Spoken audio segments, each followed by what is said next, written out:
Saudações a todos, eu sou o professor Charles Camilo e nessa videoaula nós falaremos a respeito das cruzadas. Eu desejo a você boa aula e bons estudos. Primeiramente, vamos analisar os antecedentes que levaram às cruzadas. Tudo começa por volta do ano de 1071, quando os turcos otomanos, que seguiam o islamismo, eles conquistam a Palestina e eles começam a proibir as peregrinações nos lugares santos.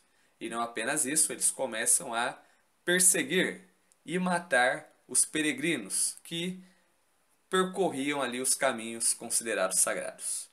Então a situação ela se torna insustentável de tal forma que no ano de 1095, o Papa Urbano II, no Concílio de Clermont, ele convoca todos os nobres da Europa para organizar uma guerra contra os islâmicos. Uma guerra santa, digamos assim.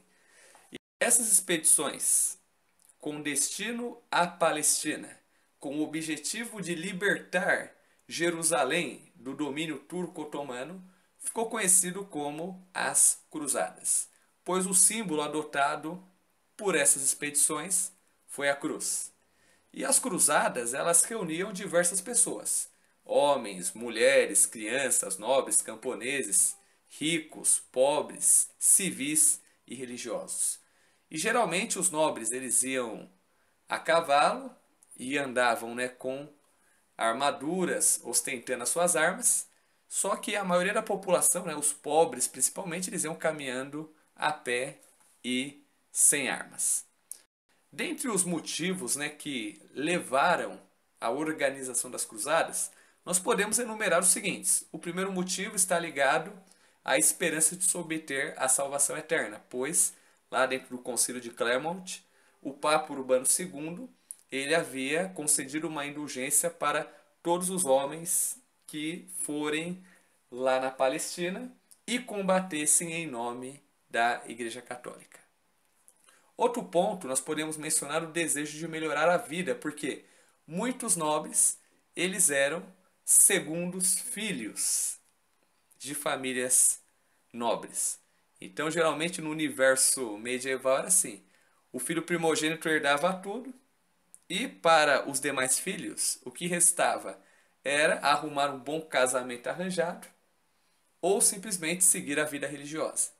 Então, muitos desses nobres que não teriam direito às terras do feudo, eles começaram a migrar dentro dessas expedições porque eles acreditavam, que eles iriam melhorar suas condições de vida, principalmente, participando de saques e pilhagens e principalmente, na questão da busca pelas terras e riquezas orientais.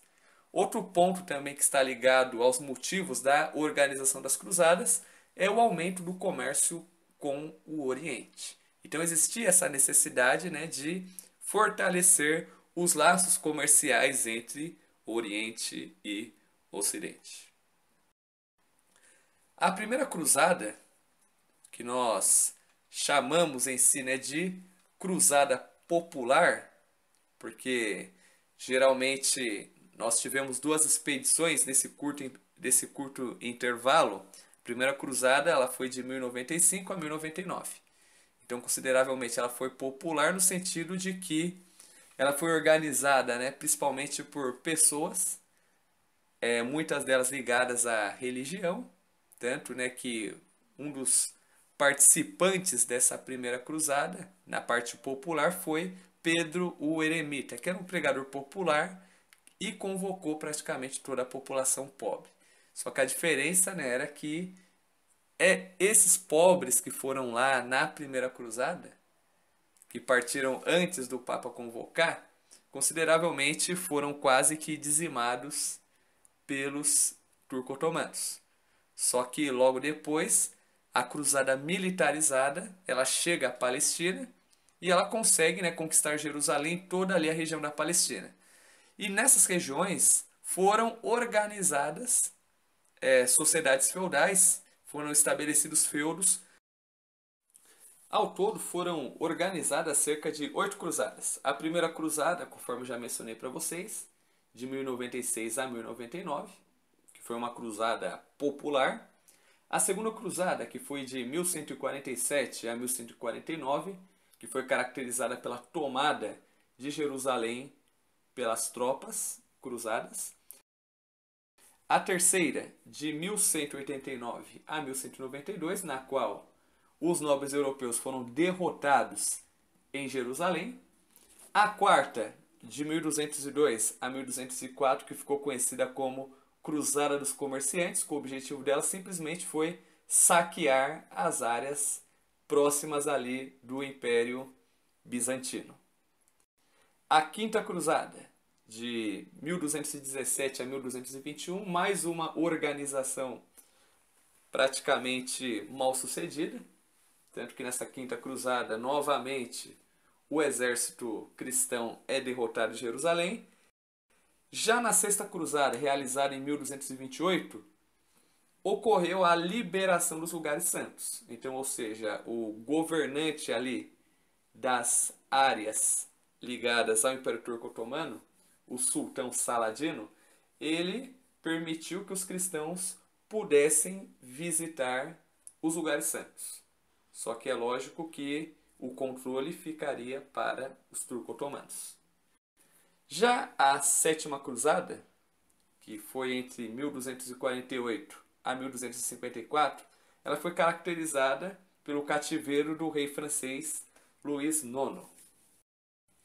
Já a oitava cruzada, organizada no ano de 1270, foi caracterizada pela morte do rei Luís IX, e logo depois esse rei ele é canonizado pela Igreja Católica, tornando-se, o rei São Luís. Bem, considerações a se fazer. Conclusões. O objetivo religioso das cruzadas não foi atingido, justamente pois na primeira metade do século XIII, Jerusalém voltou para o controle muçulmano.